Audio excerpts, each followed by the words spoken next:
Sejam bem-vindos a mais um episódio do Agora Podcast.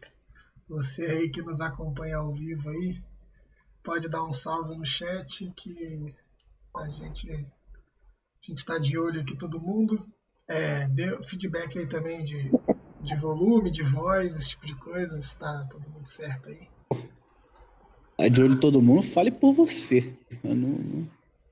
Pô, a visão tava fazendo ali um bumerangue ao vivo. Não, pô, tô aqui, ó. Fala aí, galera, rapaziada, heterotop. Então, aqui Cosplay heterotop. à minha direita, para quem está assistindo aí, temos o Davi Baiense. Fala aí, rapaziada, fala aí, tudo certo? Pastor Baiense. Davi, pastor Davi. Eu sou o João Marcos. Aqui embaixo de mim tem o Israel Vieira. Um salve aí, Israel. Boa tarde aí. Pastores da Ordem de Pastores da Convenção Batista Brasileira. Caso você que nos acompanha e não saiba, esse é o Agora Podcast, um podcast de amigos, pastores, teólogos, alguns surfistas. E a gente tem esse podcast aqui para conversar, trocar ideias sobre temas diversos, principalmente dentro da área da teologia, onde a gente conversa, debate, pastoral também.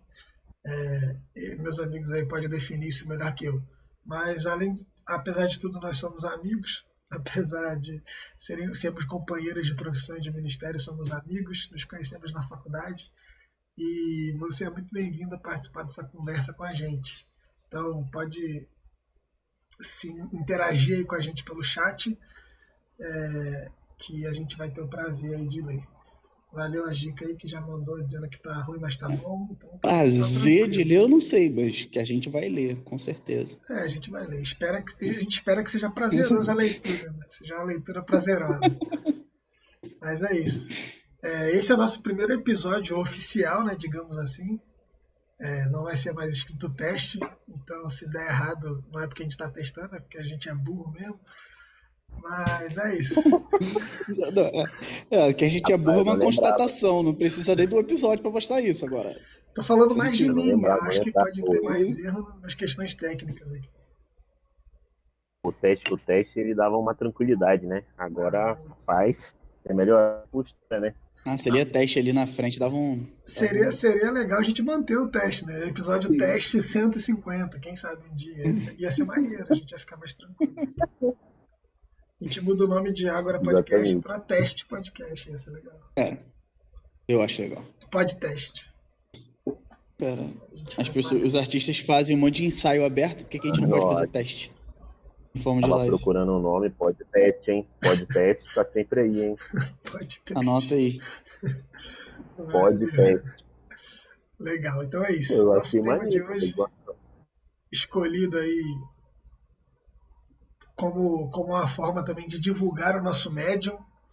Medium é uma plataforma aí para se divulgar textos e a gente criou também agora um Medium do Agora Podcast. O link deve estar aqui na descrição do vídeo, se tiver tudo certo. Se não tiver, tá nas informações do canal, no sobre lá do canal também tá o link lá do nosso Medium. Qualquer coisa, agorapodcast.medium.com, é isso?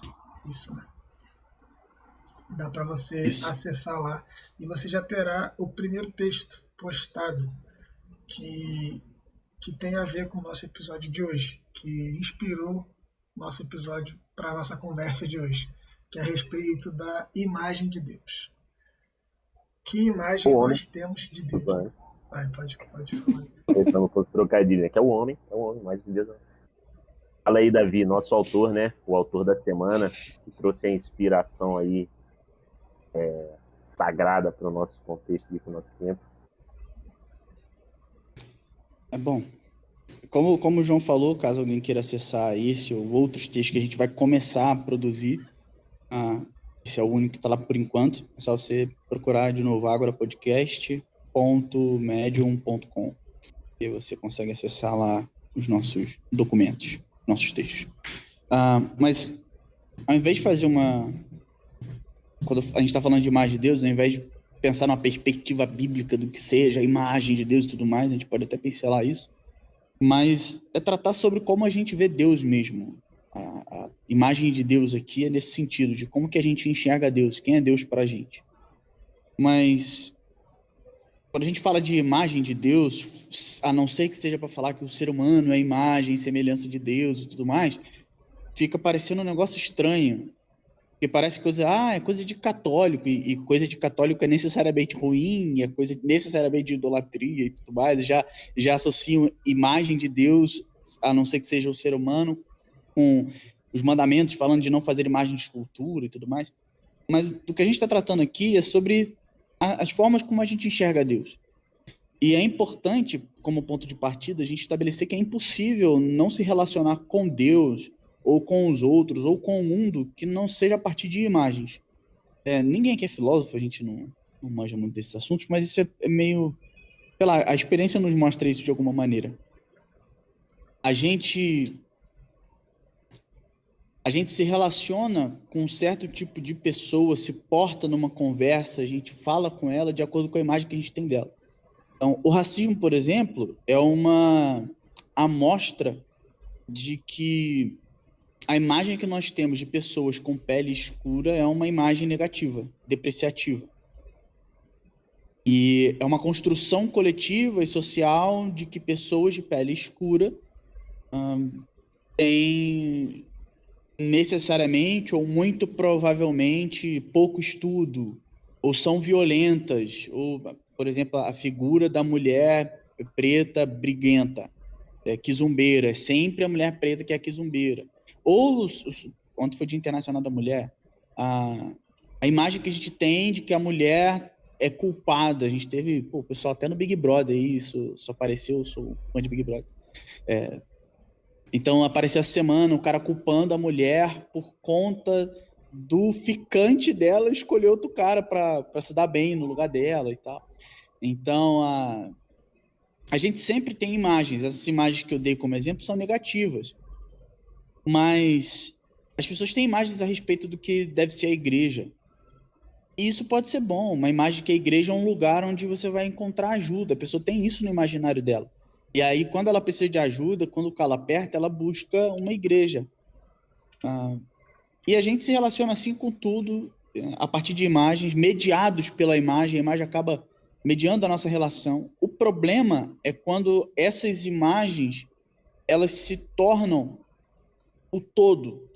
A gente sabe que as imagens são inevitáveis. Então, por exemplo, quando a gente pensa na questão da igreja, a igreja como um lugar de ajuda, ok, isso não é a totalidade do que é a igreja. Mas quando a gente se relaciona só com essa realidade, só a partir dessa imagem com a igreja, a gente torna a igreja só um centro em que eu busco satisfazer as minhas próprias necessidades. E essa minha forma de me relacionar com a igreja é determinada pela imagem que eu tenho da igreja. Porque eu tornei essa imagem que a igreja é um lugar de ajuda o todo da igreja. E a igreja não é só isso. A igreja não é só um lugar que me ajuda quando eu tenho necessidade, ela é também. Vamos sair desse papo muito abstrato e tratar disso de maneira mais óbvia. E falar especificamente das imagens que a gente tem de Deus e da forma como a gente se relaciona com ele. Antigamente, era muito comum nas igrejas se falar de Deus como o Senhor dos exércitos, como Deus Todo-Poderoso, falar de Deus com uma certa distância. As músicas tinham um sofrimento danado, você falar tu, vós, são tempos, são pronomes e tempos verbais e tudo mais, muito estranhos, muito esquisitos, que a gente não usa na fala e que você precisava encaixar, porque você não pode falar de Deus chamando ele de você, falando com Deus com essa linguagem de proximidade. O que hoje em dia é uma realidade. É muito comum, não se canta mais músicas de Deus como um guerreiro, como um Deus de exércitos, mas se fala muito do Deus que é amor, do Deus que é carinho, se fala muito de uma paixão em relação a Deus. Então as músicas do passado cantavam, você vê os hinos, ou até músicas antigas cantavam, eu esqueci como que é a música agora do Deus dos exércitos lá. O Senhor é o nosso general, é Cristo, seguimos os seus passos, nenhum inimigo nos resistirá. Hoje em dia a gente já canta mais dos anos 2000 para cá, eu acho que foi por volta de 2000, primeira década de 2000, né? Estou apaixonado, desesperado de amor, abro mão dos meus sonhos, abro mão da minha vida por ti. Então, você não está mais relacionando com alguém que é distante de você, que é alguém que é todo poderoso, grandioso, mas é quase uma paixão adolescente, de Deus, eu sou completamente apaixonado, eu largaria tudo para ficar com você. Você está descrevendo uma paixão adolescente e aplicando ela a Deus. Então, para os do passado, Deus é um senhor, provavelmente de idade, a imagem que eles têm na cabeça, no subconsciente, isso não é muito claro, as pessoas não têm essa imagem muito clara na cabeça, elas só precisam, essa imagem está lá, na cabeça delas, de que Deus é um cara idoso, ele não pode ser, ele não pode, a gente não pode falar com ele de qualquer jeito, a gente não pode falar com ele usando uma linguagem que a gente usa no dia a dia.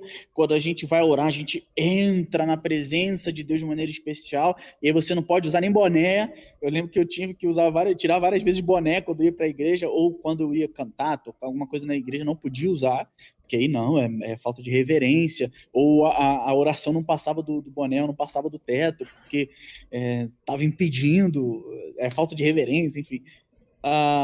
Hoje em dia não, hoje em dia a gente chama Deus de você, a gente fala que Deus é nosso amor, a gente quer conhecer Jesus, eu quero conhecer Jesus, e a gente canta um monte de músicas assim, que trazem essa ideia de Deus como um amigo próximo, ou como um namorado adolescente.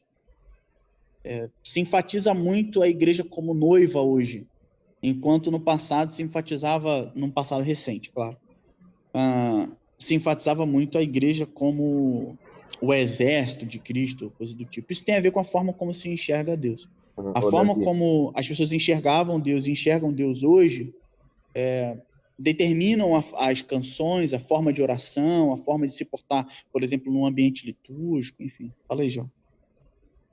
Enquanto você falava, né, eu tentei encontrar uma definição para a gente conseguir amarrar todas esses insights que você foi trazendo. Eu acho que a gente pode trabalhar a imagem como uma síntese da tradição que eu herdei, da filiação à comunidade que eu faço parte, e também uma síntese entre a experiência própria que eu tenho com, no caso que nós estamos falando, Deus, né? Eu estava no Uber em São Paulo, estava visitando a minha namorada, Giovana, que estava aí com a gente, e peguei o Uber, e no caminho, no trajeto, o cara era muito simpático, né? Eu não gosto muito de conversar no Uber, assim, eu fico mais calado, mas esse cara trocou uma ideia mais dele. Famoso chato. Famoso você, chato, né? mas minha avaliação é boa, eu sempre chego na hora.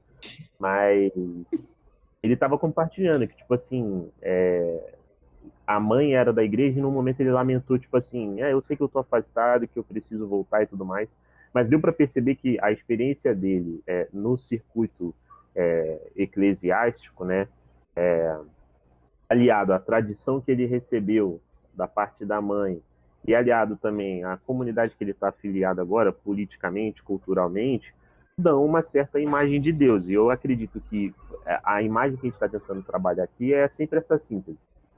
O que você, enquanto Davi, herdou da sua tradição? O que você, enquanto Davi, experimentou nesse processo? E o que você, enquanto Davi, hoje, filiado a uma comunidade, está ressignificando ou atualizando? Essa síntese. E aí, no caso, é realmente inevitável, né, mano? A linguagem, ela tenta, em suas múltiplas funções, identificar aquilo que você crê, identificar aquilo que você sente.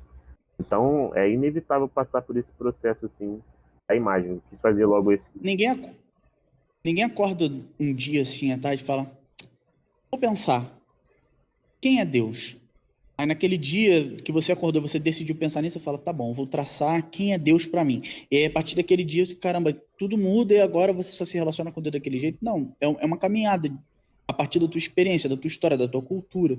Por exemplo, hoje não se fala mais de Deus dos exércitos por conta da tradição, por conta das ênfases que tem, mas isso vem da cultura, que a gente está inserido também, porque o pessoal gosta muito de falar de contracultura cristã, ou cosmovisão cristã e coisa do tipo, mas a gente está inserido dentro de uma cultura e não tem como a gente ser desassociado dela. Então, hoje, a imagem militar é muito negativa. A imagem de guerra é muito negativa, é muito dolorosa para algumas pessoas. Então, falar de Deus como o Senhor dos exércitos é uma imagem bíblica, só que ela também é contextualmente localizada, historicamente localizada, culturalmente localizada. E hoje as pessoas abandonaram um pouco essa imagem bíblica de Deus e que foi apropriada de um certo jeito no nosso passado recente, porque a imagem do militarismo é negativa. As pessoas veem com muito maus olhos. Tomara. Então, Tomara que oi? seja. Tomara que seja. Em boa parte dos contextos, né? Então, se fala muito de paternidade de Deus, se fala em um monte de outras bobagens em nome de paternidade espiritual, tal, não é disso que eu estou falando, mas se fala de Deus muito como pai. Mas há algumas pessoas nas nossas comunidades que têm muita dificuldade de enxergar Deus como pai, porque não tiveram a referência de um pai dentro de casa. E não sabem o que é dizer que Deus é pai. É claro que quando a Bíblia diz que Deus é pai, ela está querendo comunicar uma coisa. Quando nós entendemos Deus como pai dentro do nosso contexto, da nossa realidade, a partir da experiência que nós temos com o nosso pai humano, coisa do tipo, é outra coisa. Mas elas se interrelacionam. Elas são, querendo ou não, elas se entrelaçam. Então as pessoas que não têm pai, elas podem entender Deus como pai e tudo mais, não é um impedimento. Mas elas têm muita dificuldade de enxergar Deus a partir dessa imagem de Deus como pai, porque elas não tiveram um pai em casa. Então tudo tem a ver com a nossa experiência, com o nosso contexto cultural, enfim, com o meio em que a gente vive.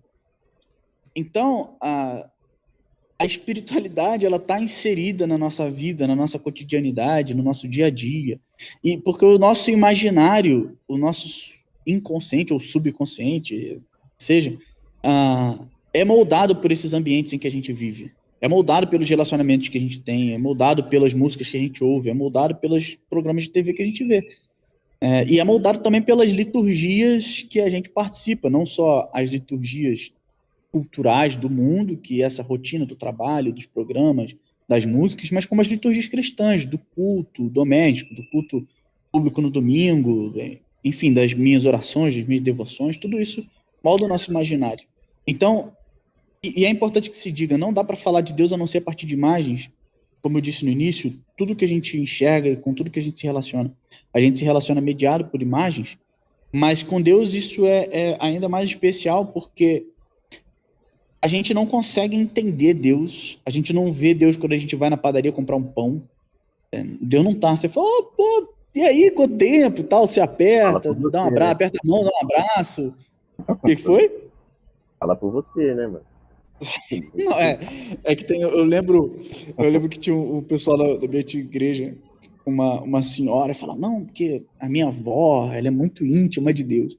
Aí ela agora, ela já está bem idosa, né, mas ela tem uma cadeira no quarto para o Espírito Santo, ninguém pode sentar. Então tem o pessoal que vê Deus por aí, entendeu? Eu acredito. Não faço parte dele. Eu não vou ficar aqui julgando ninguém, entendeu? Fala parte da minha. Então tem gente que vê Deus por aí. Mas Deus não é um humano que você liga pra ele e fala, vamos jogar uma bola, vamos jogar um fute e tal, e você consegue saber como ele é, o rosto dele, a fala dele, como que ele se pronuncia, como que ele é, o que é o rosto. Você não vê Deus. Deus é uma pessoa, mas não é uma pessoa com um corpo e que faz parte do nosso tempo. Deus não pode ser visto de nenhuma maneira, isso é muito enfatizado biblicamente, especificamente no Antigo Testamento. Deus é a voz, mas ele não pode ser visto. Ele é ouvido, ele é percebido, diferente dos ídolos, que eles são pedaços de madeira, com ouro e tudo mais, que eles são vistos, mas eles não são ouvidos, eles não fazem nada.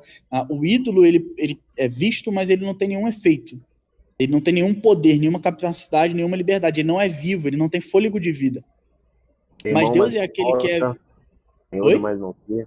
É o salmista, né? Tem mão, mas não toca. Sim, Tem olho, mas não vê. isso aparece em Salmos, isso aparece em Isaías, capítulo 6, isso aparece, Salmo 115, Salmo 135, em vários lugares, isso aparece no Novo Testamento, eu acho que é Mateus capítulo 14, aparece em vários textos. Então, o ídolo é esse que é visível, mas ele não tem liberdade, ele não é vivo, ele não tem poder, ele não age. Deus é aquele que fala, que age, que é vivo, é uma pessoa, mas ele não é visto. E tudo que a gente conhece de Deus é a partir daquilo que Deus revelou de si mesmo. Porque se Deus não decidisse se mostrar, tirar o véu de cima dele, a gente permaneceria no escuro, a gente não saberia quem é Deus. A gente não saberia nada a respeito de Deus. Então, tudo que a gente tem de Deus foi ele que se descortinou aí na natureza, na Bíblia, e em especial em Jesus Cristo. A gente sabe, a gente conhece a Deus a partir da revelação dele. E essa revelação já é uma acomodação, já é uma diminuição de quem Deus é, já é uma imagem. Porque a natureza não é Deus. Ela dá indícios de que Deus é Senhor de todas as coisas, que Deus é Criador dos céus e da terra. Ela dá imagens do tamanho da beleza de Deus. Então, a natureza comunica algo de Deus, mas ela não é Deus. Então, a humanidade, da mesma forma. A humanidade, ela tem traços da divindade, a nossa pessoalidade, o nosso fôlego de vida, a forma como a gente é, Deus nos fez suas imagens, suas representações. Então, nesse sentido, nós existimos para revelar algo de Deus, mas de qualquer maneira, essa revelação é uma acomodação, é uma diminuição, é uma imagem, não é o todo. A gente não tem capacidade de conhecer e adentrar a totalidade de quem Deus é, a gente não suportaria. Então, tudo que a gente tem de Deus são imagens, são revelações. Fala. Isso aí que você está falando, né? O Tillich, ele tem uma construção, ele tenta fazer a diferença entre sinal e símbolo. Vou desprezar a parte que ele está falando agora de sinal, porque não presta ao exercício, mas ele diz que o símbolo é essa representação que participa do sentido daquilo, só que quando é transformado no todo, quando é confundido com o próprio aquilo, se torna um ídolo. Então, a idolatria é quando o símbolo que você tem, ou a forma, ou a imagem que você tem de Deus, ela se torna o todo na linguagem de Tillich, né? Então, ela se torna o próprio Deus. O próprio Deus. O símbolo de Deus se torna Deus. Aí é a idolatria. Entendeu? É tipo a aliança no casamento. Isso. O anel é um símbolo, mas ele não existe por si mesmo. O anel aponta para a aliança que foi feita, e a aliança de verdade não é aquele anel. A aliança é só um símbolo, o anel é só um símbolo da aliança que você está fazendo com aquela pessoa ali. O compromisso investido, a palavra investida um com o outro. Então a aliança de verdade não é o anel é o símbolo. O que existe de verdade é o compromisso feito publicamente entre aquelas duas pessoas ali. Então, quando você torna o anel... É esdrúxulo a gente pensar que o anel seria o símbolo da aliança. Então a pessoa perdeu aquele anel, não, acabou o casamento, as pessoas não ligam pro casamento, tudo mais. É a gente totalizar o anel, dizer que o anel é a aliança. Não, mas ninguém faz isso. Então, mas a gente faz isso com Deus. Faz sim. faz. Mas a gente... tem gente que supervaloriza os símbolos, né? Mas, pô... Cara, mas a gente faz isso com Deus também. Eu tô pensando aqui a respeito disso porque parece que há uma necessidade da gente ter uma imagem. E aí que fica o meu questionamento. É preciso a gente ter uma imagem de Deus para se relacionar com Ele? Ou não? A gente está buscando uma coisa que não é necessária. Não tem o porquê a gente fazer isso. A gente está caindo num erro. Só que, ao mesmo tempo que eu pensei isso, você começa a pensar nas narrativas da criação. Né? E Deus, desde o começo, já estabelece que ele tem uma imagem. A imagem está presente nele. No princípio, que Deus vai lá, quando ele criou, ele façamos o homem a nossa imagem. Então, Deus já estabeleceu que ele tem uma imagem. Ele tem uma representação. Uma representação, isso. Ele tem algo que possa ser tangível a nós, possa ser visto por nós, experimentado por nós, que é essa imagem. para que a gente possa se relacionar com ele. Talvez essa imagem de Deus, descrita ali desde o começo das escrituras e da história, seja essa acomodação de toda a grandeza da existência de Deus para que a gente possa de fato se relacionar com a imagem dele, com a representação daquilo que ele é, porque a gente não concebe o todo que ele é. E aí, eu não sei se talvez eu já vou estar me adiantando no caminho que você pensou, ou que a gente está conversando aqui, mas se Deus estabelece esse princípio de que ele tem uma imagem, de que ele gerou uma imagem, ele nos gerou a partir dessa imagem, ele põe para nós essa imagem e ele quer que a gente se relacione com ela. E esse relacionamento vai mudar a forma como a gente vive, como a gente se relaciona, a partir dessa imagem que ele mesmo estabeleceu, e não que a gente estabeleceu dele. E aí a gente começa a voltar naqueles negócios, né? Se a gente encara Deus como o Senhor dos Exércitos, a gente se relaciona com ele como soldado, né? A gente não vai ser Senhor dos Exércitos, a gente é soldado. Se a gente crê que Deus é criador, a gente é criatura. Se a gente crê que ele sei lá, qualquer outra coisa, ele é Senhor, a gente é servo. E a gente tem aí imagens... E se ele é pai, a gente é filho. Se ele é pai, a gente é filho. São imagens que, se a gente para pensar nelas isoladas, são relações totalmente diferentes. Um pai se relaciona com o filho de uma forma totalmente diferente do que um soldado se relaciona com o seu senhor, com o seu comandante, sei lá, tenente. E isso vai mudar totalmente a nossa forma de viver e de se relacionar, né? Viver na existência.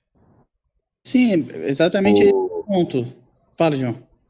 Eu acho que, trazendo talvez de modo até mais prático, né, tudo isso, a Bíblia como um todo é um testemunho de imagens sobre Deus. Não imagens naquele sentido pejorativo que o Davi advertiu no início, né, de um ídolo fabricado ou daquele totem das religiões ou de um santo católico. Não é essa imagem, mas a síntese da sua experiência, das suas tradições, de como você está articulando a sua experiência com Deus, essa imagem, a Bíblia inteira ela está narrando isso, e isso torna, então, toda essa nossa conversa, insere essa nossa conversa, no contexto da disputa. Às vezes é uma convivência harmônica e pacífica, às vezes é uma convivência em que vai entrar uma disputa. Então, quando Jesus ele fala, já não o chamo mais de servo, mas de amigos, ele faz um recorte em como você olha a sua experiência com Deus e tensiona um outro jeito de olhar. Então, na boca de Jesus, você não precisa mais olhar para Deus como um servidor, como um senhor, e você como um servo. Por favor, entendam o que eu estou dizendo agora.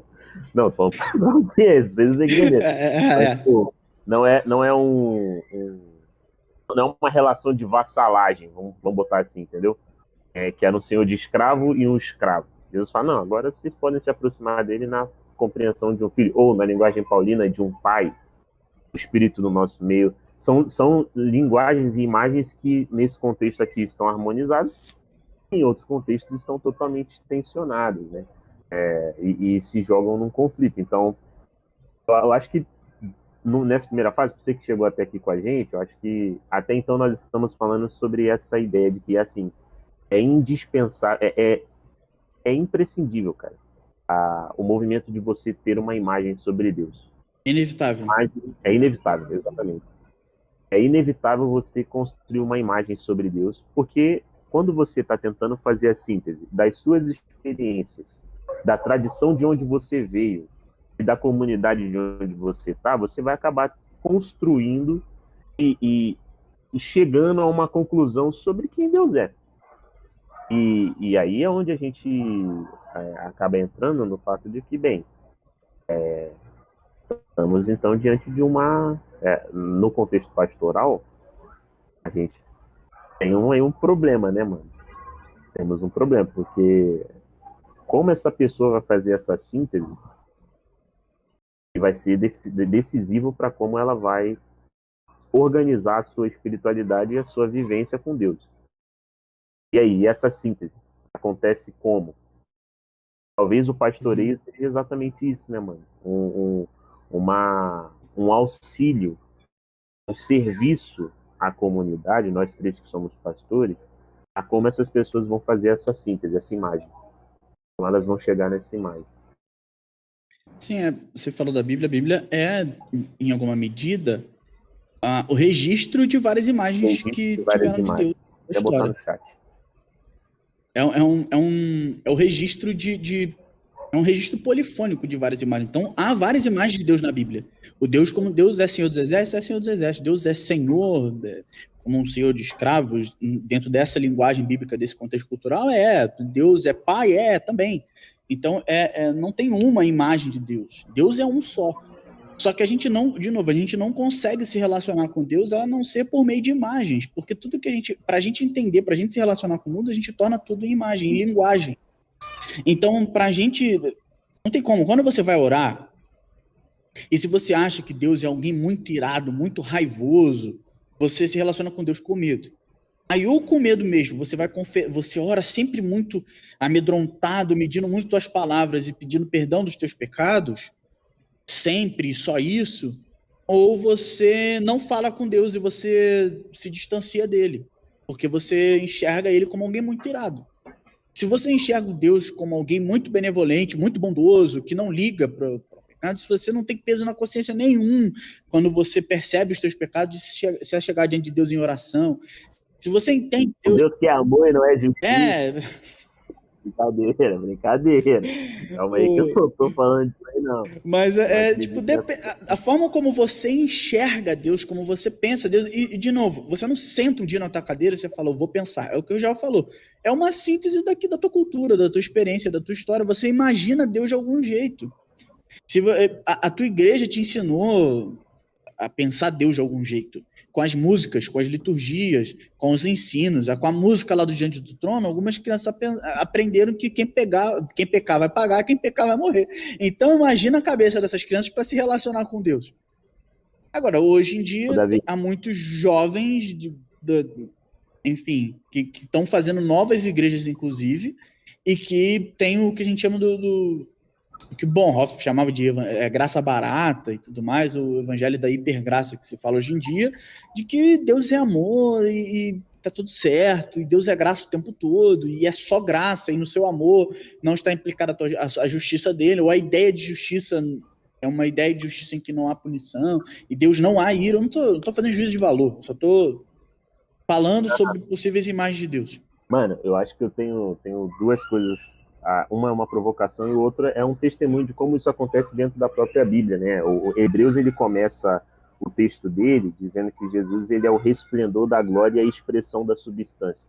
Então, Jesus, ele é lido dentro do contexto bíblico, parece que ele é lido como realmente a melhor imagem para a gente se referir a Deus. Ponto.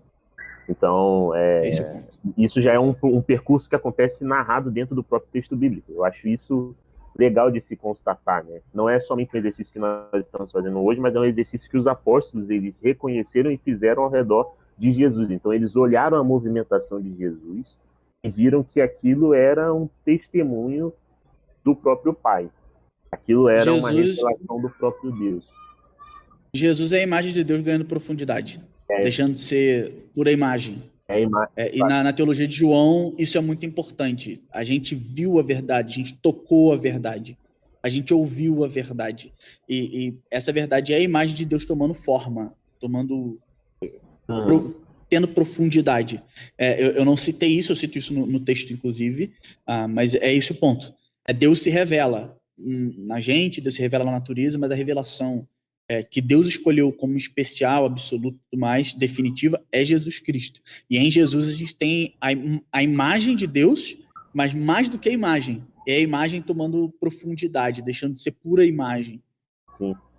E aí vem a provocação, porque a gente pode sim afirmar que Jesus, ele é a imagem de Deus, ele é o aprofundamento, ele é a própria revelação da parte de Deus. E agora, com os olhares concentrados em Jesus, mantém-se a disputa interpretativa sobre Jesus. Porque quem me ajudou a entender isso foi um cara chamado Gianni Vattimo. Ele é um filósofo da escola ali do Derrida, do Gianni Vattimo. Vai sair uma tese aí daqui a pouco aí, disponível no Mídia. Mas esse cara, ele fala isso, né? De que a história da salvação, ou a história da Bíblia, é a história da interpretação. É porque é uma palavra proferida. É algo pregado. Que virou um texto e que, junto disso, agora carece de um processo de interpretação. Só que aí agora a pergunta que eu te faço é, olha o perigo do tempo que a gente está, mano, no qual as comunidades cada vez mais são comunidades uniformes, tá ligado?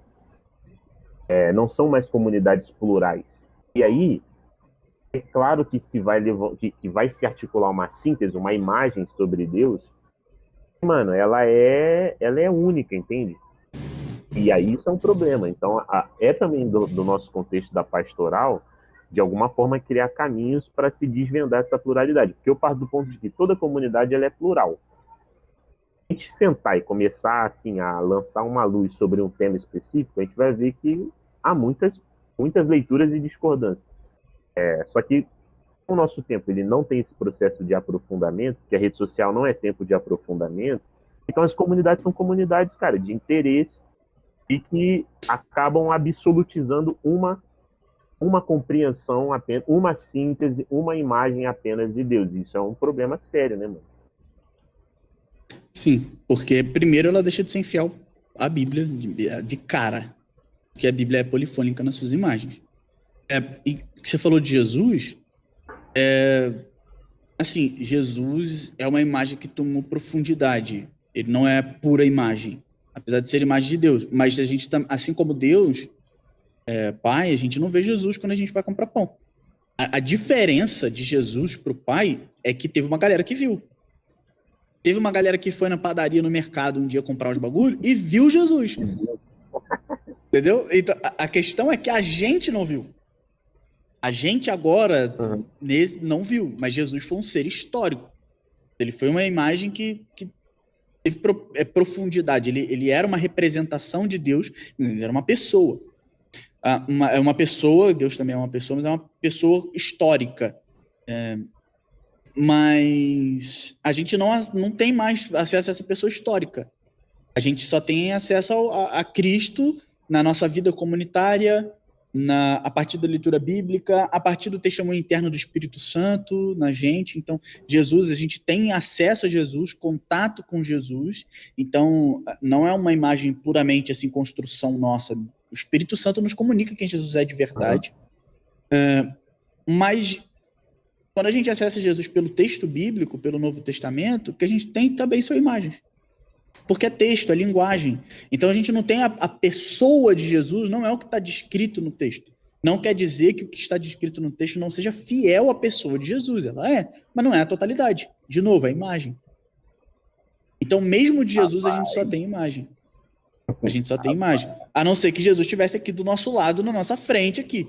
A grande questão e a extraordinariedade da vida cristã é que, mesmo sem ter Jesus aqui diante da gente, com o testemunho, só com a imagem de Jesus, que é comunicada a nós pelos apóstolos, enfim, e que são as imagens autorizadas por Deus a respeito de Jesus, a gente crê em Jesus, a gente passa a se conectar com ele, a gente passa a se relacionar com ele, e aí a imagem do texto também deixa de ser pura imagem, porque a imagem do texto a gente encontra na vida comunitária.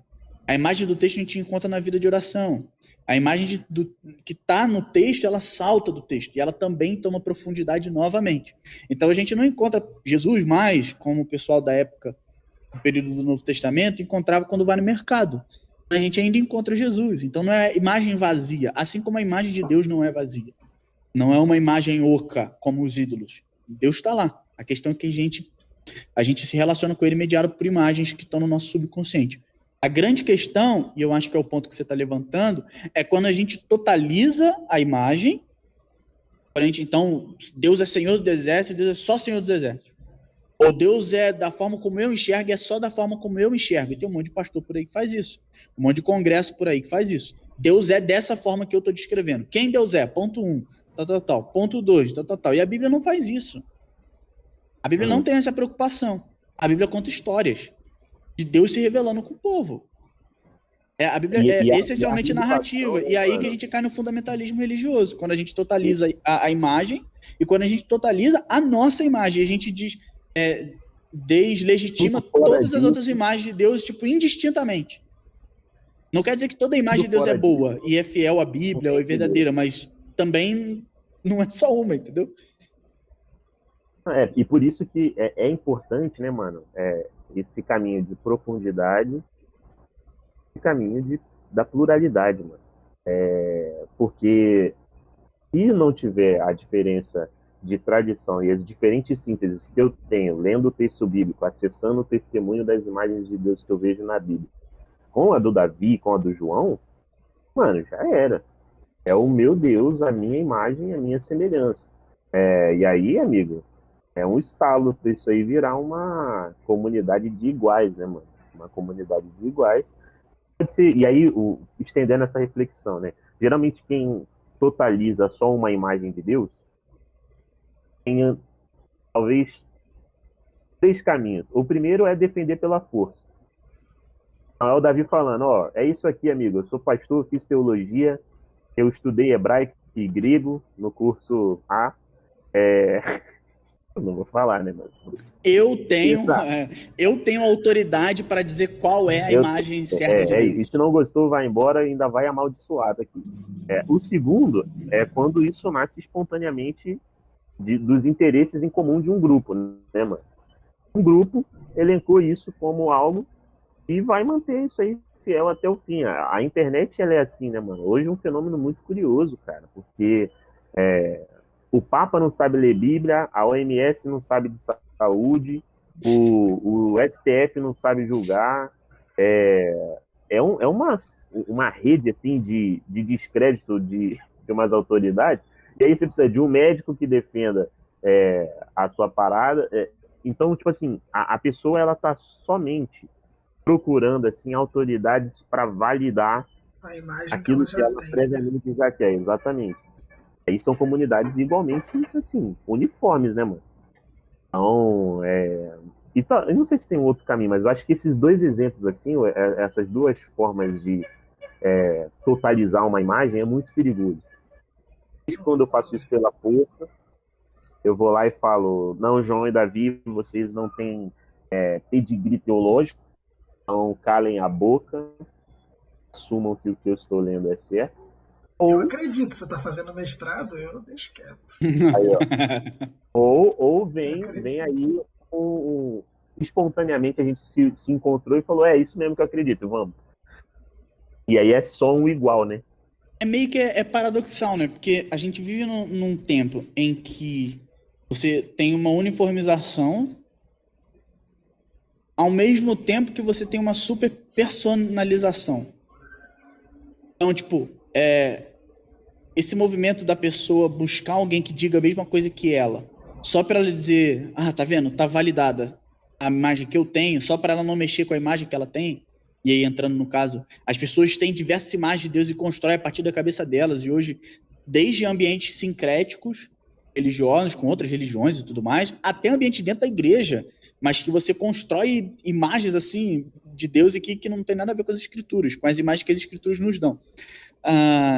E cada um tem a sua. A pessoa constrói Deus como uma coxa de retalhos do jeito que ela quer, e ninguém pode interferir, porque essa é quem é Deus para ela e ponto final. Então, ao mesmo tempo que tem essa super personalização de, tipo, meu Deus é assim, e que, assim, eu não estou dizendo que a gente vai ter uma mesma imagem, e o ideal era cada um ter uma mesma imagem, eu não estou entrando nesse mérito. É inevitável ter imagens e é inevitável cada um ter a sua. Você constrói... Bom que tenha cada um assim... vai ser assim, é inevitável e é bom, é a partir da tua experiência pessoal. Mas... a gente vive em comunidade exatamente para a gente tentar regular isso de alguma maneira. Equilibrar. Então, a comunidade, ela traz essa noção de que Deus é plural e as imagens de Deus também precisam ser plurais, mas, ao mesmo tempo, não é toda a imagem de Deus que é sã, que é boa, que é... E aí, no texto, no final do texto eu falo sobre isso, sobre a importância de que a gente precisa que as nossas imagens sejam fiéis às escrituras, Ela precisa ser uma imagem verdadeira, mas ela também precisa ser uma imagem amável. Uma imagem que manifesta a graça. Por que esses 2 pontos? Aqui só um parênteses, a gente está fazendo um movimento e discussões que, assim, elas partem do texto, mas a gente não seguiu a lógica do texto, a sequência do texto. O texto é uma outra parada, é mais sintético, você vai ver escrito de maneira mais bonitinha, mais organizada. A gente está batendo papo aqui a partir do texto, tá? Para quem ainda não leu o texto. Que está aí online com a gente aí, tem a galerinha no chat aí. Esse texto está no nosso Medium. O Medium está aqui na descrição desse episódio. Se não tiver, tá no Sobre. Você clica ali no nosso canal e vai lá no Sobre, tem o link para o Medium. É o lugar onde a gente vai começar a botar uns textos aí também. Então, tá lá esse texto que deu origem à nossa conversa de hoje. Nós não estamos conversando sobre tudo do texto. Então, fala tudo daqui. Para ler esse do Davi, antes que vire o livro, que aí vai poder falar que fez história. Falou assim, eu li o primeiro documento do pastor Davi Baiense, quando ele fez o livro. Cala a boca. Exatamente. Possível, é possível. Mas o que eu... Não, que isso. Vou escrever, mas se tiver um mantenedor... Só precisa disso. Só precisa disso. O que eu acho legal também ressaltar, e vocês tocaram um pouco nesse ponto, é que nunca vai existir uma imagem única. A gente tem que aprender a conviver com as imagens diferentes que se tem de Deus, por uma experiência pessoal de cada um, porque, como a gente já falou, né, a imagem é aquilo que a gente aprende, nos é apresentada uma imagem de quem Deus é, a gente vive e a gente constrói uma nossa imagem baseada naquilo que a gente aprendeu ou não, ou sempre é baseado naquilo que a gente aprendeu, né? Porque ou a gente vai destruir aquela e construir outra, ou a gente vai aproveitar aquela e construir uma nova em cima daquela. Mas ela é sempre baseada naquela imagem que a gente recebe, a imagem que a gente constrói. E também aqui a gente sabe que tem a imagem que a Bíblia apresenta de Deus, né? E eu estou tratando como aquela que a gente aprendeu sem contar o texto bíblico, como a gente aprendeu nas nossas tradições religiosas. O grande lance é, como a gente falou lá no comecinho, por mais que hoje, por exemplo, não seja agradável a gente lidar com a imagem de Deus como o Senhor dos Exércitos, uma imagem militar, de um Deus que destrói os seus inimigos e que ninguém se opõe diante dele, porque ele é o Senhor dos Exércitos e o exército de Deus passa em cima de todo mundo que está na frente e aniquila tudo. Querendo ou não, essa é uma imagem de Deus. É uma imagem de Deus descrita na Bíblia, inclusive. Israel dependeu dessa imagem de Senhor dos Exércitos para que sobrevivesse ao longo da história. E aí a gente começa a entrar nesse parafuso, porque para a gente não faz o menor sentido hoje mais uma imagem dessa. Mas a gente tem que conviver, porque essa é parte de uma imagem de Deus. Ou é uma imagem de Deus em si. E aí é uma parada que dá nó na cabeça, né? E aí, como é que a gente vai conviver com isso? Tem 2 desafios, né? Um desafio de harmonização e outro de aplicação.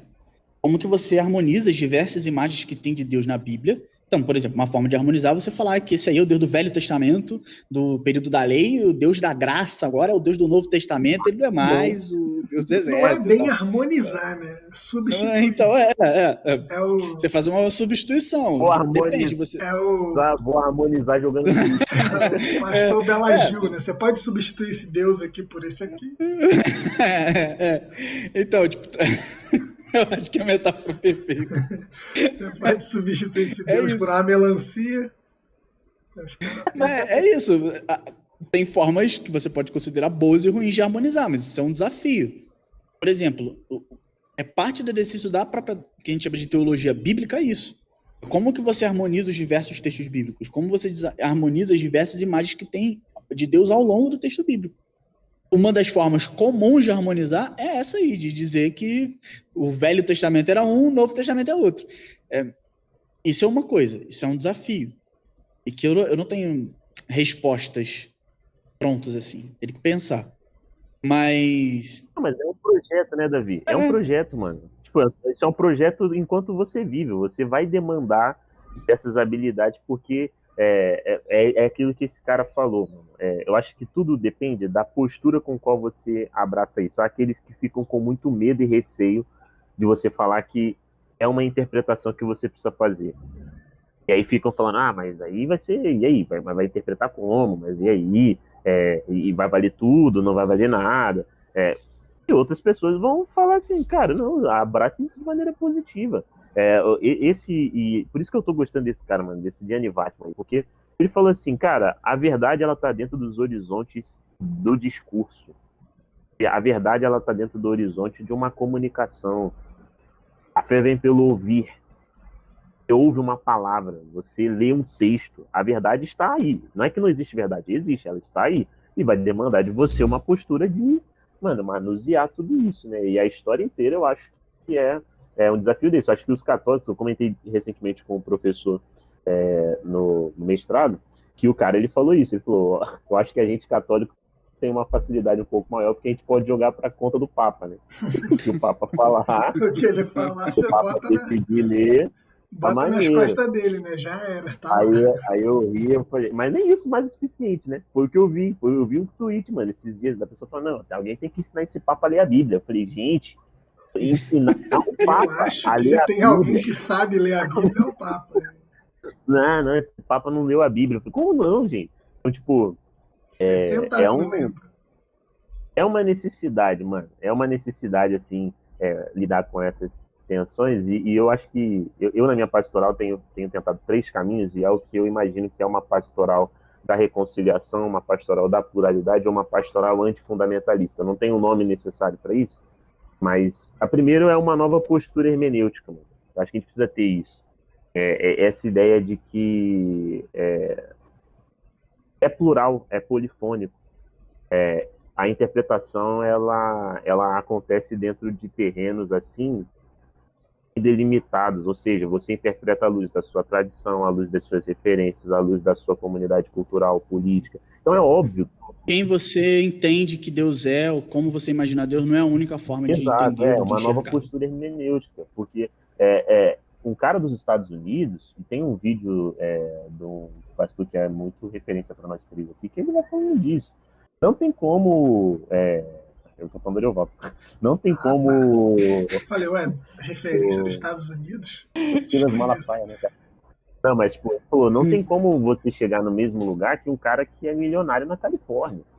Não morando no Brasil. Tipo, essa nova postura hermenêutica, acho que é um primeiro passo para falar assim, beleza, não estamos aqui mais disputando aqui quem está falando exatamente o que é certo. A gente está aqui compartilhando, jogando uma leitura ao lado da outra para ver o que nessa troca vai cair e o que vai manter-se. Depois disso, eu acho que sim, é necessário uma agenda de profundidade. Nosso tempo não está possibilitando. Mas na era da internet, se você for tentar ser profundo num tema, você vai ficar desatualizado pelo menos uns 6 meses. Porque você vai lá e vai... Então teve uma hora que eu falei assim, mano, desisto de tentar acompanhar o trânsito e os ministros do STF, desisto. Começo a ler uma matéria. Aí essa matéria ela vai puxando não sei quantas outras matérias, só naqueles hipertextos. Aí quando você tá lendo, meu amigo, já mudou a decisão que você começou lendo daquela matéria e já era. Então, tipo, é um volume que não te deixa ter profundidade. Só que aí não tendo profundidade, dá a entender de que é tudo uma coisa só, ou de que é tudo igual. Foi o que aconteceu, por exemplo, com quem criticou o Descende. Muita gente jogou o Descende na mesma sacola, só que pessoas que estavam no Descende falaram assim, não, eu não concordei quando o presidente Bolsonaro foi chamado para o palco para a gente orar por ele lá, eu achei que foi um jogo político. De pessoas que foram no Descende e defendiam o Descende. Então, tipo, quando você coloca um tema sobre a luz e faz essa agenda de profundidade, eu acho que você vai começar a perceber as muitas pluralidades. E por fim, mano, é indispensável, e os místicos, mano. O Espírito Santo ele tem que transitar no nosso meio. Por isso que o apóstolo Paulo, enquanto ele vai pastoreando, e é assim que eu li, é sempre caminhos místicos, mano. Ele vai lá e aconselha Timóteo falando assim, Timóteo, ele aí, essa comunidade, a orar por todo mundo, render graças, súplicas. O que é oração? É um caminho místico de experiência, né? Mistério, experiência com Deus. Então, A gente A precisa talvez experiência com aquele que é misterioso, de alguma maneira, por Exato. mais A imagens que a gente tem. experiência com o mistério. Você precisa disso, mano. Porque senão você vai ou ficar refém dos seus interesses e não vai saber porque o Espírito Santo não mais sonda o seu interior, ou você vai estar movido por inimizade.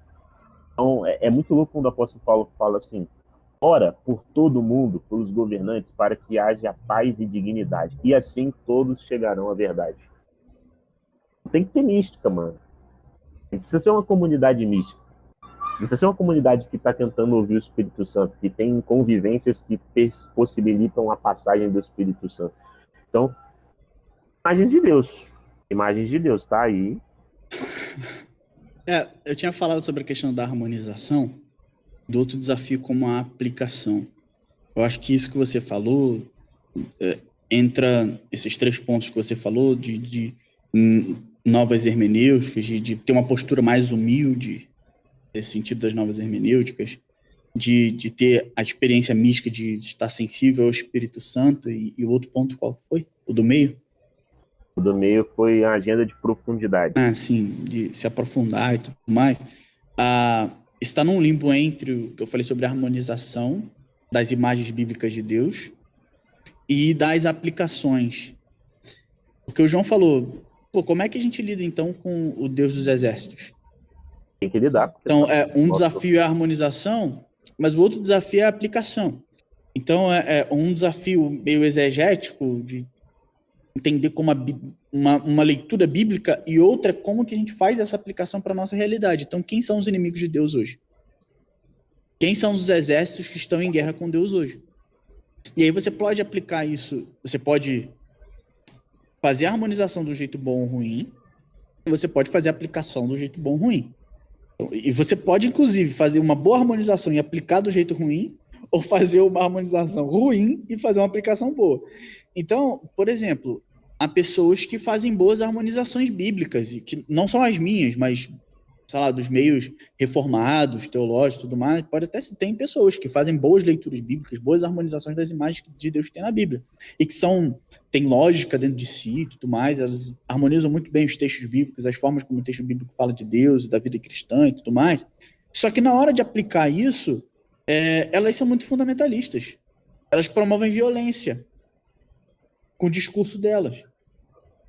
Por meio do discurso, apesar de ter vindo de uma boa harmonização bíblica das imagens que o texto nos dá a respeito de Deus, na hora de aplicar o Senhor dos Exércitos, ela entende como inimigo aqueles que são inimigos dela. Então ela se sente... Isso vai desde do popular, da pessoa que acha que o inimigo é o vizinho que pisa forte em cima, e que Deus é o Senhor dos Exércitos que vai ajudar ela a arrancar aquele vizinho do prédio, ou o chato do trabalho, que Deus vai ajudar a mandar esse chato do trabalho embora, até mesmo mais teológicos e tudo mais, em que os caras demonizam religiões africanas, os caras demonizam a experiência da sexualidade dos outros, como se eles fossem filhos do capeta e tudo mais, ou torna aquele que é diferente de mim. Isso é muito comum no meio teológico, muito comum. Aquele que pensa diferente de mim é liberal, e ele não entende de Deus, não sabe de Deus, não é filho de Deus e não é cristão. E, na verdade, ele se aproveita de Deus, se aproveita da igreja verdadeira para levar as pessoas para o mau caminho. Eles são lobos e tal. Pode ter feito uma boa harmonização, e, às vezes, a aplicação é violenta. Por isso que eu falei do ponto que a gente precisa de imagens fiéis e de imagens graciosas. Essas duas coisas andam juntos na Bíblia. O Walter Brueggemann, que é um dos maiores teólogos, o maior, vamos combinar, teólogo do Antigo Testamento que tem. Puxa sardinha, vai lá. Ele vai falar do texto de Êxodo 34, se eu não me engano, no verso 6, como uma confissão de fé, digamos assim, dos israelitas. E tem 2 palavras lá que são muito importantes e que são repetidas por João no seu evangelho no capítulo 1, que é Hesed e Emet. Hesed é graça, amor, benevolência, misericórdia. Então, especialmente graça, mas ela às vezes aparece como amor, como misericórdia, enfim. E Emet que tem a ver, a palavra amém vem da mesma raiz hebraica, tem a ver com firmeza, com segurança, com fidelidade. Então Deus é aquele que é fiel, mas ele também é gracioso. E Jesus, ele é a imagem perfeita e absoluta de Deus, porque ele é o unigênito que revela a glória de Deus, ou seja, o peso da presença e da identidade de Deus, porque ele é rico em graça e em verdade. Uhum. Em fidelidade, e Emmet também, uma das possibilidades de tradução, é verdade, e não é um consenso geral, mas boa parte dos teólogos entendem exatamente essa relação entre esses dois textos, e eu sou um deles, de que é uma imagem importante para a Bíblia, que Deus é fiel, mas Deus também é amoroso, Deus é verdadeiro, mas Deus também é gracioso, assim como o Pai, Jesus também é. E a imagem que nós temos de Deus, as imagens que nós temos de Deus, inclusive para que elas sejam fiéis, elas precisam desses dois elementos, da fidelidade, mas também do amor, da graça, da misericórdia. Por quê? Por conta da fidelidade, da verdade, da honestidade das imagens que a gente tem de Deus, a gente fez muita atrocidade, mano. Então, é aí que entra o início do texto e outros exemplos que a gente tem. A colonização é fruto de uma imagem de Deus que se pretende fiel, que se diz fiel, mas ela não tem amor, não tem graça nenhuma. Ela não tem misericórdia. E aí, por conta disso, ela acaba que ela também não é fiel. Uhum. Então, falaram agora no carnaval, e aí, assim, me desculpe se você pensa assim, mas você precisa mudar seu pensamento. Que, não tem outro jeito de falar, desculpa. Não dá para não ser objetivo. Não dá para dizer aqui agora. Que essa imagem de Deus está equivocada perto não. Que Essa tá, de que não aconteceu. Deus mandou a pandemia como castigo de Deus, porque no carnaval zombaram de Cristo. E detalhe, que nem zombaram mesmo, não. Eu tenho minhas dúvidas, porque você vai ler as notícias, como explicaram o que aconteceu no carnaval de 2019, não foi bem uma zombaria, não. Na verdade, o cara tinha boas ideias, só que ele partiu de uma imagem que ele tinha, a partir das experiências dele, de Deus, e que é uma imagem muito parecida com as imagens que são divulgadas e reformadas, assim, que são faladas, que são expressadas em ambientes neopentecostais. De um Deus que está em guerra com Satanás ali, e que a qualquer momento Jesus pode perder. Se ele der mole, Satanás dá uma banda espiritual, né? Essa ideia de batalha espiritual que foi traduzida ali em forma de coreografia e tudo mais. Mas digamos que ele estivesse zombando de Deus. Deus mandou uma pandemia, matou 260 mil. Matou só no Brasil. Só no Brasil, né? E parênteses, Brasil é mais de 10%. O Brasil não é nem 3% da população mundial e tem mais de 10% das mortes por Covid no planeta. Mas, fecha parênteses. Mas Deus é aquele que mandou a pandemia por conta de terem zombado dele no carnaval. E a pandemia é para o mundo todo, porque no Brasil... Uma escola fez um escola zombou dele no carnaval. Foi no Rio, né? Foi a Gaviões da Fiel. Tá, teve no Rio também, por conta do Jesus da Mangueira, mas o problema que o pessoal lembrou foi a Gaviões da Fiel. Foi uma escola em São Paulo, no Brasil, fez Deus matar pessoas ao redor do mundo inteiro. No mundo todo, assim, sem nenhuma misericórdia. Ele matou todo mundo. Para poder não ter carnaval em 2021. Porque em 2020 já teve, então... Mas enfim, o ponto é que a gente não entende os propósitos de Deus. Não dá para entender, não se explica Deus. Um dia são como 2 anos. Mas, assim, isso pressupõe uma imagem de Deus. A pessoa tem uma imagem de Deus na cabeça. E esse Deus é um Deus muito cruel, cara. É um Deus muito estranho. E é um Deus que a pessoa, em nome da fidelidade, esquece da graça, do amor, da misericórdia. Entende? E assim, Davi, a gente pode pegar essa, ao invés de botar em nome da fidelidade, botar no desejo da fidelidade. Tentando levar a Bíblia a sério, tentando levar os testemunhos sobre Deus a sério, tentando ser sério diante de Deus. Isso é um ponto importante. Às vezes, imagens ruins nascem de desejos bons. Vários. tentando isso, né, mano, ela acaba caindo aí. Por isso que é legal esses dois polos que você colocou, porque é um desejo louvável. Você sempre tem que estar ali de olho aberto com relação às imagens que você está construindo sobre Deus. Porque você está ali, você tem, no nosso caso, da tradição cristã, a gente tem um livro, cara. A gente tem um lugar de onde a nossa reflexão ela precisa se desenvolver. Mesmo que seja para você, assim, adotar tentar harmonizar de um jeito muito, beleza, essa parte da Bíblia aqui não vai, mesmo que seja assim, é um pressuposto nosso acessar esses testemunhos. Só que num desejo de fidelidade, né, mano, acaba se extrapolando nesse sentido porque não tem o amor. E aí você vê a riqueza do apóstolo Paulo, né, mano, em tentar trabalhar a ideia de que o caminho excelente é o amor. O conhecimento não é o melhor caminho, né, tentando relacionar todos os dons aparentes aí, de línguas. E eu queria enfatizar isso do conhecimento, né, cara? Ainda que você conhecesse os mistérios, sem amor, nada seria. Nada seria. O que demanda da gente essa construção e esse investimento, cara. O primeiro lugar da hermenêutica, da interpretação, da síntese, é o amor vinculado na sua comunidade local. São nas relações concretas que você nutre com a sua comunidade, no esforço de amar, e aí tem todas as definições / expressões do que é o amor, é nesse exercício que você vai interpretar e fazer as suas sínteses das imagens de Deus, mano. Isso é místico, isso rompe as portas para o Espírito Santo chegar. Então,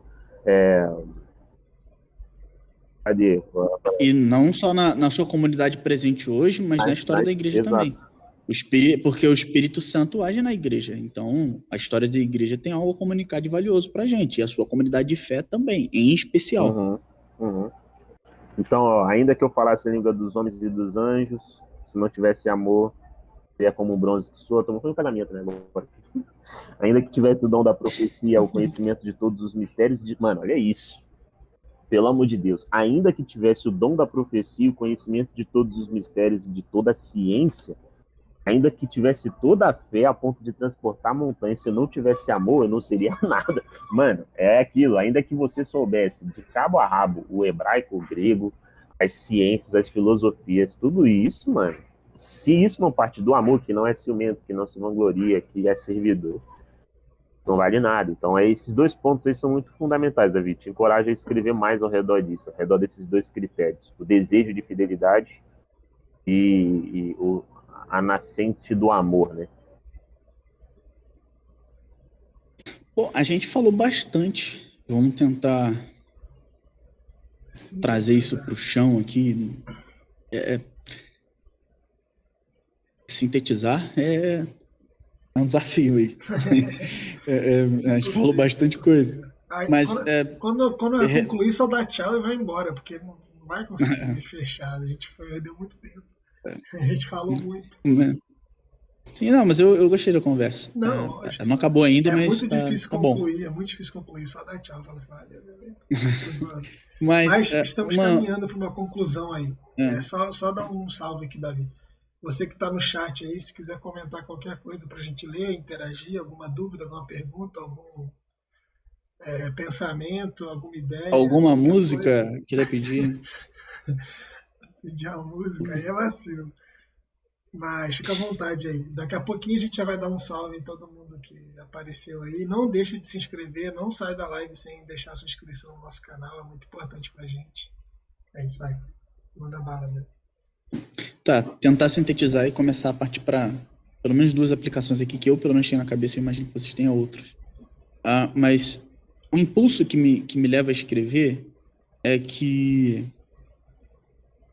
e repito, o que a gente conversou aqui não é o que está no texto, mas a gente parte do texto para conversar aqui. Foi uma conversa rica, a gente foi por outros caminhos, mas que se você ouvir a conversa aqui e ler o texto, você vai ver que se complementa muito bem. Então vai ser da hora e você pode participar desse diálogo com a gente, escrevendo lá nos comentários. Parece que tá falando da Bíblia, né?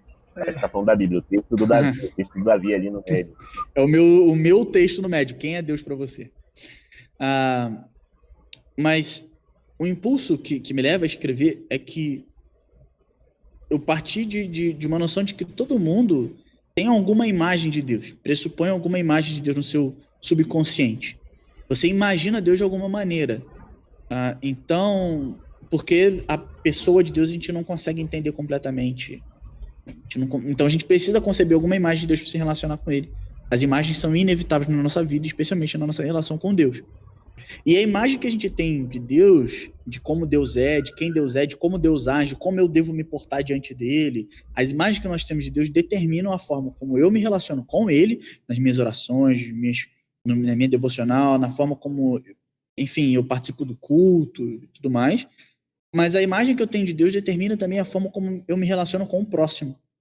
Por quê? E aí, no texto, eu começo com o exemplo que a gente falou agora, do pessoal falando que não teve carnaval porque Deus mandou uma vingança, e isso pressupõe uma imagem de um Deus vingativo.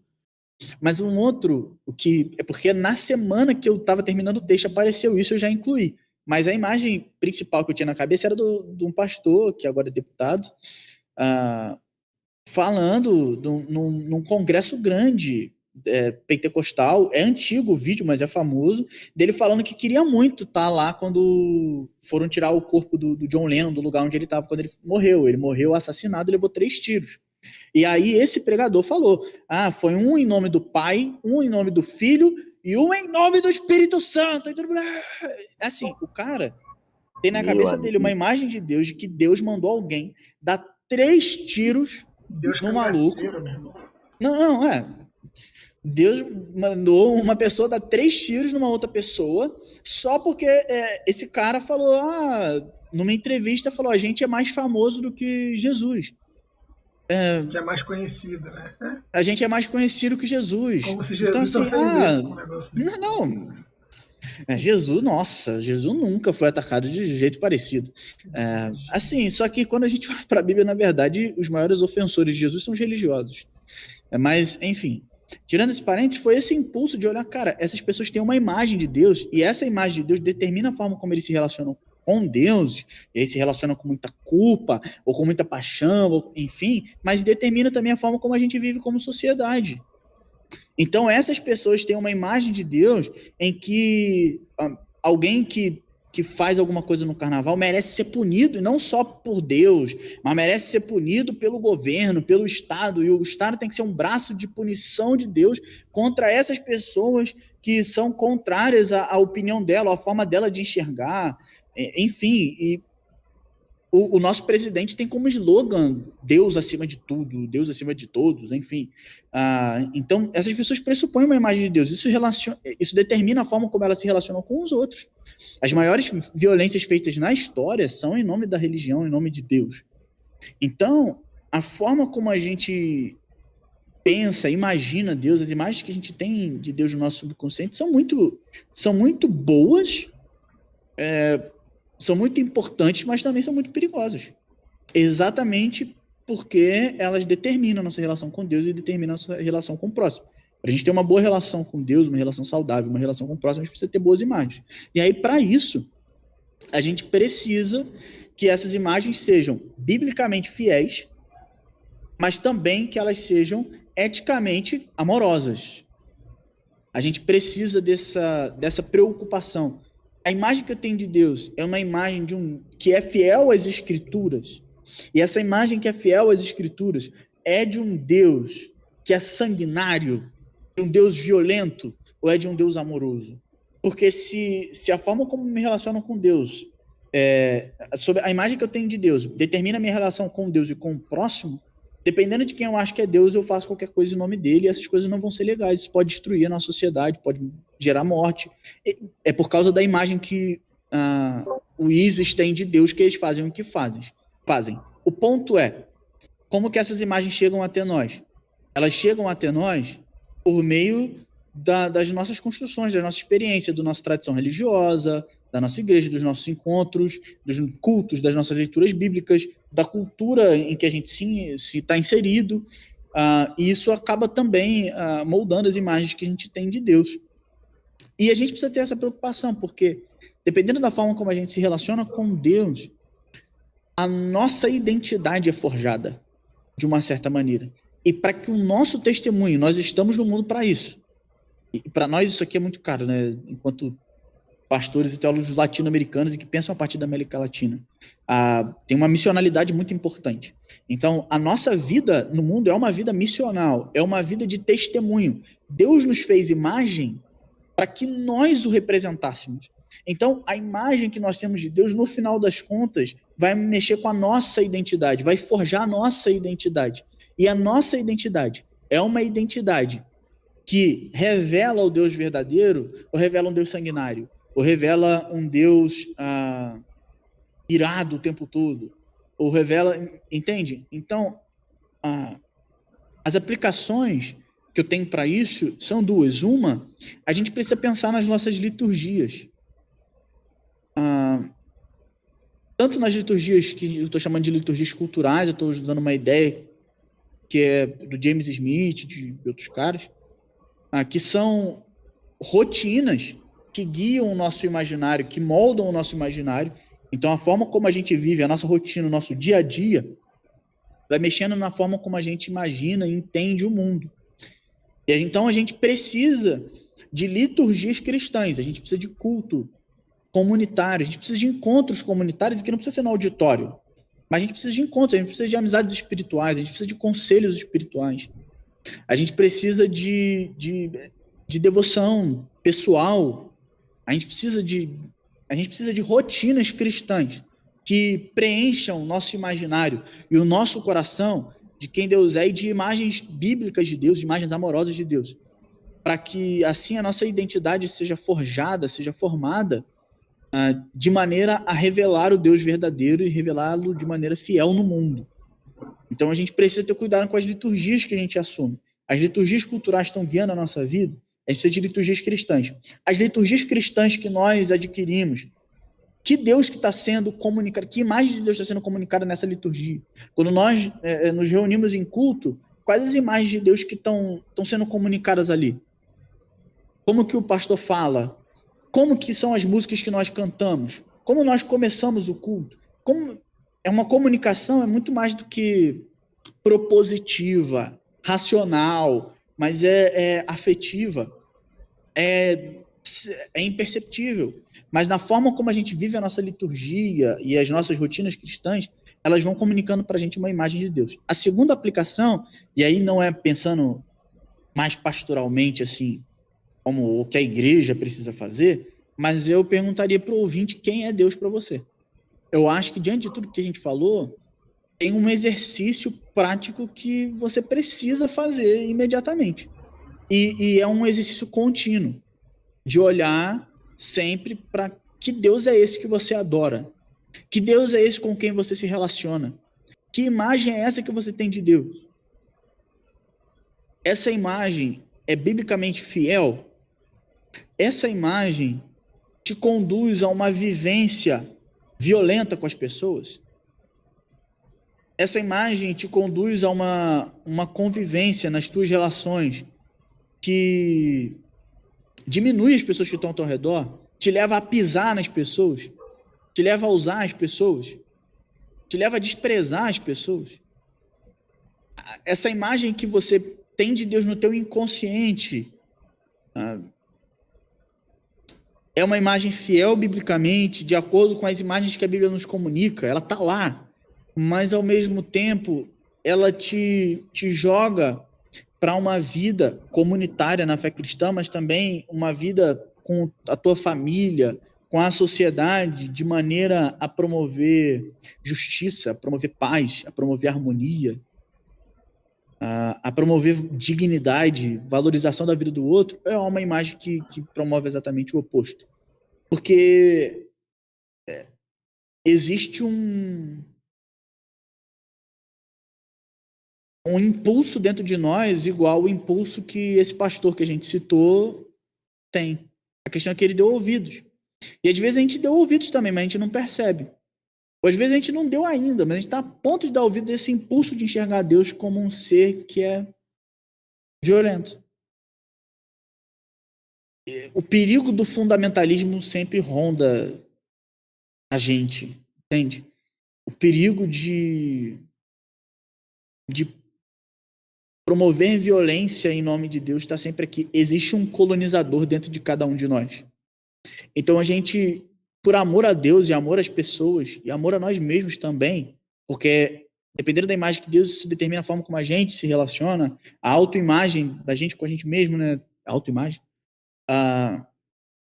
Eu não vou entrar muito nesse mérito, mas a gente precisa ter esse cuidado. A gente precisa ter esse exame contínuo. Que Deus é esse com quem eu me relaciono? Que imagem é essa que eu cultivo de Deus? Será que ela me faz bem? Eu não estou dizendo que sempre será confortável, porque eu não acho que Deus é... Eu não vou entrar na frase do Deus é amor, mas é fogo consumidor. Mas, por exemplo, tem pessoas que não entendem como Deus pode disciplinar os seus filhos. Mas a Bíblia diz que Deus disciplina aqueles a quem Ele ama e quer bem. Então, às vezes, quando a gente enxerga algumas coisas na nossa vida e a gente interpreta como disciplina de Deus, algumas pessoas se sentem mal e falam, não, Deus não pode estar fazendo isso porque Ele não faria tal coisa. Mas, às vezes, sim, Ele está disciplinando. Mas na tua vida, a disciplina sempre foi algo ruim e você acha que Deus não faria isso. Então, nem sempre é confortável. Mas, ao mesmo tempo, isso não pode ser destruidor para tua vida. Por exemplo, a imagem que você tem de Deus te enfia na culpa, te leva para distante de Deus, te leva para distante de uma comunidade de fé saudável.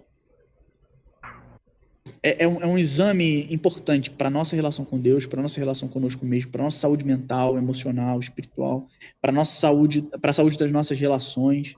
E, no fim das contas, para a saúde do mundo, né? Porque determina, em alguma maneira, o nosso testemunho. Eu não sei se vocês têm alguma aplicação disso também, mas as minhas são essas. Mano, eu completaria dizendo... Quando você falava, eu lembrei daquela frase do Agostinho, né? Ame e faça tudo o que você quiser. Ama e poderás fazer tudo. E eu acho que fecho com essa imagem que o apóstolo Paulo trouxe de 1 Coríntios 13. De tudo que tem, o amor é a única coisa que nunca vai passar. E a fé, amor e a esperança, né? Mas o amor é a maior delas. E quero enfatizar o versículo 8. Caridade jamais passará. Quanto as profecias desaparecerão, quanto as línguas cessarão, quanto a ciência também desaparecerá. Pois o nosso conhecimento é limitado e limitada é a nossa profecia. Mas a caridade, ela não vai passar, né? Então, o amor, o Hesed, do antigo, eu acho que esse é um bom ponto de partida para a gente conseguir fazer o balanço das nossas imagens de Deus. Primeiro tem essa postura. O Hesed aparece lá no Antigo Testamento sempre como a postura da parte de Deus que antecede um ato dele, no qual ele vai promover ou proteger a vida. Então ele salvou Abraão de um inimigo, ele teve Hesed. Ele tirou Israel do Egito, ele teve Hesed. Então tenha essa postura. E acho que a sua leitura da Bíblia, as construções das suas imagens, elas vão sempre ser sadias. E antes que vocês achem que então é só amar todo mundo que vai resolver, é só amar todo mundo que vai resolver e amar nessas proporções integrais. Amar nessas proporções integrais.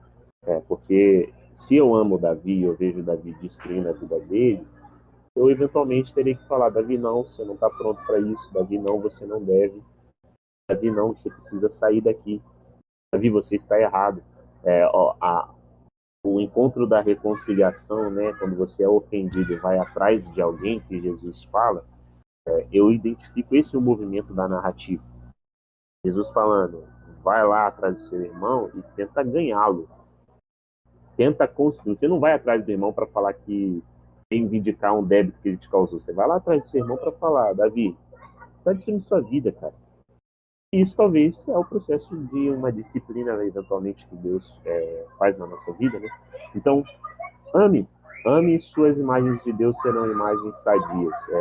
Eu não tenho dúvida e cada vez mais me convenço ao ler a Bíblia de que as melhores interpretações e sínteses sobre Deus, as crianças estão louvando aqui atrás. Não. Olha só. Tô tacando terror, Tu tá no parque? Acabando aqui, elas estavam demorando aqui embaixo tem um condomínio, olha isso. Mas da boca das crianças vem o perfeito louvor, irmão. Perfeito. Deixa elas. Mas eu fecho com essa convicção. A hermenêutica, né, a leitura da Bíblia, ela não é feita para ver quem eu amo, ela não é feita para ver quem eu acolho, ela não é feita para ver, enfim, quem pertence ou não a Deus. Ela nasce desse contexto místico do amor. Você ama, e aí sim, dali você consegue derivar suas imagens, e não é à toa que os profetas, eles são isso. O que sensibiliza aí os profetas e os leva ao lamento é a opressão, é a injustiça, é o aviltamento da vida do outro. Então ele é um cara que está olhando a Deus a partir dessa interação de amor com o povo de Israel. Então eu estou lendo Miqueias com a galera da juventude, e é isso. Os falsos profetas são insensíveis para a comunidade de Israel. Os falsos profetas são insensíveis para a congregação de Israel, para o povo de Israel. Eles então profetizam à luz do que eles estão recebendo de dinheiro, profetizam à luz da comida que recebem. Não nascem do amor. Acho que se nascer do amor, se Agostinho disse ame e faça tudo o que você quiser, eu diria que ame e interpretará bem a Bíblia. Ame e lerá bem a Bíblia. Amém. Mandar um salve para a criançada aí. E depois você dá um grito aí, Rael. Agradece elas pela participação. Mas é isso, a gente está caminhando para o nosso fim. Muito obrigado aí você que nos acompanhou até agora. Pô, você é um guerreiro. Valeu aí. Não esqueça de deixar sua inscrição, seu gostei. Vou mandar um salve para a galera que estava aí no chat. A Giovana estava aí, digníssima namorada aí do nosso pastor Israel. Pastor Magalhães. Pastor Magalhães, da Ordem dos Pastores Batistas do Brasil. Temos aí também o Felipe, moleque aqui da igreja, gente boa demais, estava aí. André Silva, salve aí, André. Várias vezes ele já apareceu. André Silva é lá do grupo. Várias vezes mano, ele cola. Valeu, André. Jackson, amigo nosso aí também. Pô, obrigado aí pela presença. Matheus Rezende. Rafael Espósito não quer aparecer mais aqui, né? Trocando ideia com a gente, ele só fica no chat. Se para ele é melhor assim, tá safe. Leninho também, moleque aqui já foi aqui da igreja, hoje ele é de outra igreja, mas sempre que dá ele tá junto aí também. Valeu aí, galera. Alguns comentários aí para deixar registrado. Rafael respondeu minha pergunta, né, lá sobre a imagem de Deus. Ele falou que é muito fácil, porque se o Carlinhos Queiroz falou que o que não está no Novo Testamento não vale, é fácil. A imagem de Deus é amor e ponto. Não sei o nome assim. Eu encerro assim, então, nosso programa hoje. Lembrando, Os caras estão trazendo a resenha do seminário para cá, pô. Encerrar tanta coisa. O cara meteu essa. A citação do Rafa. Que isso, cara. Queria dizer que eu sempre estou com o Carlinhos. Bom, é Saudades, isso. aula do Toda Carlinhos. terça-feira estamos aqui às 5 horas da tarde, ao vivo. Você que está vendo aí gravado, cola aí para poder interagir com o chat. A gente vai ficar feliz pra caramba. Então, toda terça, 5 horas, Ágora Podcast. E agora acesse o nosso Medium também, agorapodcast.medium.com. Você consegue acessar. O link está aqui na descrição. E a gente vai postar os meus textos lá. Por enquanto só tem um, mas a ideia é ter mais. Valeu, rapaziada. Falou. Manda um salve aí. Falou, gente. Um abraço, foi um prazer. É nóis.